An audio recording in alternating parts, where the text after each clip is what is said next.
सध्या मुस्लिम बांधवांचा पवित्र रमजान मास सुरू असून सर्वत्र भावभक्तीचे वातावरण पसरले आहे.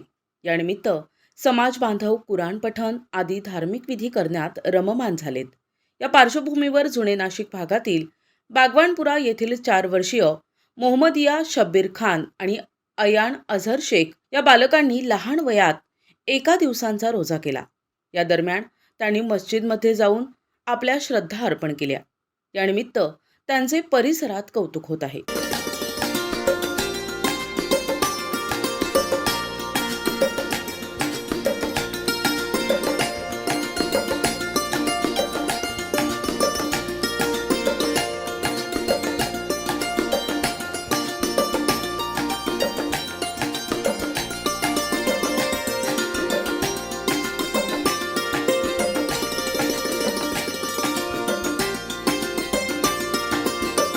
प्रतिनिधी गुड्डू शेख, दिशा न्यूज, नाशिक.